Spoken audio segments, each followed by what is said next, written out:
کبھی ایسا لگتا ہے نا کہ مشکلات نے ہر طرف سے گھیر لیا ہے۔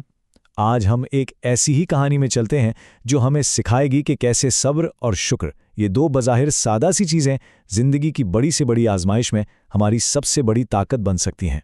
یہ ایک ایسی کہانی ہے جو ایمان کی اصل روشنی کو ہمارے سامنے لاتی ہے۔ اور یہ بات بالکل سچ ہے۔ یہ صرف سننے یا سنانے کے لیے کوئی قصہ نہیں، بلکہ ایک ایسا سبق ہے جو زندگی کے ہر موڑ پر، ہر مشکل میں ہمارے کام آ سکتا ہے۔ تو آئیے اس کہانی کی دنیا میں قدم رکھتے ہیں۔ تو ہماری کہانی کا مرکزی کردار ہے احمد، ایک نوجوان لڑکا جو ایک چھوٹے سے گاؤں میں بہت سادہ سی زندگی گزار رہا تھا، لیکن اس کی اس سادگی میں ایک ایسی خاص بات چھپی تھی جو اسے سب سے الگ بناتی تھی۔ یہ دیکھیے، یہیں پر ہمیں احمد کی اصل دولت کا پتہ چلتا ہے۔ دنیاوی لحاظ سے دیکھے تو اس کے پاس کچھ بھی نہیں تھا، جیبیں خالی تھیں، مگر اس کا دل ایک ایسے انمول خزانے سے بھرا ہوا تھا جس کا کوئی مول نہیں، اللہ پر کامل یقین۔ یہی اس کی اصل طاقت تھی۔ اور یہی ایمان اس کی زندگی کی بنیاد تھا۔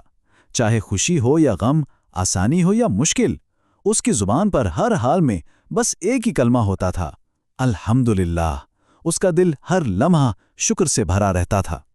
لیکن پھر جیسا کہ ہوتا ہے، اس پختہ ایمان کی آزمائش کا وقت بھی آ گیا۔ ایک شام ایسی آئی جب گھر میں مکمل سناٹا تھا اور چولہا بالکل ٹھنڈا پڑا تھا۔ کھانے کے لیے ایک دانہ تک موجود نہیں تھا۔ اب ظاہر ہے ایک ماں کا دل تھا، وہ کیسے پریشان نہ ہوتی۔ ان کی آنکھوں میں فکر صاف نظر آ رہی تھی، لیکن احمد کا چہرہ وہ بالکل پرسکون تھا۔ اس کی خاموشی میں ایک گہرا بھروسہ تھا۔ اور اس نے جو جواب دیا نا، وہ صرف تسلی کے الفاظ نہیں تھے، بلکہ اس کے دل کی گہرائیوں سے نکلنے والی ایمان کی گونج تھیں۔ اس نے اپنی ماں کو یاد دلایا کہ ان کا سہارا کوئی انسان نہیں، بلکہ وہ رب ہے جو اپنے بندوں کو کبھی بھی تنہا نہیں چھوڑتا۔ یہاں آ کر ہمیں صبر کا اصل مطلب سمجھ میں آتا ہے۔ احمد مایوس ہو کر یا ہاتھ پر ہاتھ دھر کر بیٹھ نہیں گیا، نہیں، اس کا ایمان اسے عمل کی طرف لے گیا۔ اس نے مشکل کا سامنا کرنے کے لیے وہ راستہ اپنایا جو ہمیں سکھایا گیا ہے۔ تو اس نے کیا کیا؟ اس نے فوراً 3 کام کیے۔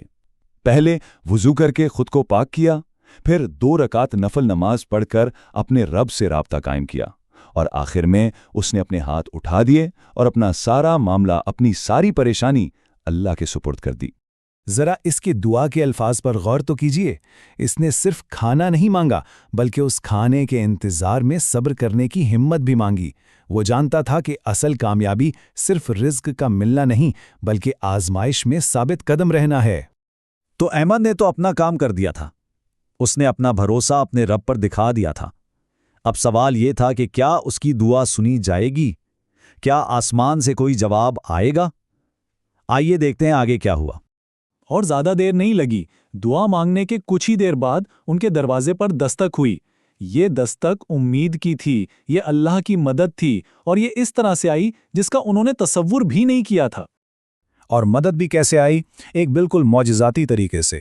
اللہ نے اسی گاؤں کے ایک امیر شخص کے دل میں، اس کے خواب میں یہ بات ڈال دی کہ جا کر اس غریب خاندان کی مدد کرو۔ سبحان اللہ! اللہ جب چاہتا ہے تو ایسے بھی اسباب پیدا کر دیتا ہے۔ اور وہ شخص خالی ہاتھ نہیں آیا تھا، وہ اپنے ساتھ کھانے پینے کا سارا سامان لایا، ساتھ میں کچھ رقم بھی لایا۔ یعنی ہر وہ چیز جس کی انہیں اس وقت ضرورت تھی، ان کے دروازے پر موجود تھی۔ اس لمحے احمد نے مسکرا کر اپنے ماں کی طرف دیکھا اور وہی الفاظ دہرائے جو اس نے پہلے کہے تھے۔ دیکھا امی، اللہ اپنے بندوں کو کبھی نہیں بھولتا۔ یہ صرف الفاظ نہیں تھے، یہ اس کے زندہ ایمان کا عملی ثبوت تھا۔ کہانی تو یہاں ختم ہو جاتی ہے، لیکن اس کا اصل سبق اب شروع ہوتا ہے۔ اس بظاہر سادہ سے قصے میں صبر، شکر اور توکل کے کون سے گہرے راز چھپے ہیں، آئیے ان پر ایک نظر ڈالتے ہیں۔ تو سب سے پہلی اور سب سے بڑی بات جو یہ کہانی ہمیں سکھاتی ہے، وہ ہے توکل، یعنی اللہ پر مکمل بھروسہ۔ یہ وہ طاقت ہے جو انسان کو مشکل سے مشکل حالات میں بھی ٹوٹنے نہیں دیتی اور امید کا دامن تھامے رکھنے میں مدد دیتی ہے۔ تو صبر ہے کیا؟ کیا صرف چپ کر کے سب کچھ برداشت کر لینے کا نام صبر ہے؟ نہیں، صبر ایک ایکٹیو سٹیٹ ہے۔ یہ امید اور ثابت قدمی کے ساتھ مشکل کا سامنا کرنا ہے، اس یقین کے ساتھ کہ اللہ کا کوئی منصوبہ ہے۔ اور پھر آتا ہے شکر۔ شکر صرف تب نہیں جب سب کچھ اچھا ہو رہا ہو۔ شکر ایک رویہ ہے، ہر سانس پر، ہر نعمت پر، چاہے وہ چھوٹی ہو یا بڑی، اللہ کی قدر کرنے کا نام ہے۔ اور یاد رکھیے، شکر ہی مزید نعمتوں کے دروازے کھولتا ہے۔ تو آخر میں یہ سوال ہم سب کے لیے ہے، جب زندگی میں آزمائش آئے تو ہم صبر کو ایک مجبوری یا بوجھ سمجھنے کے بجائے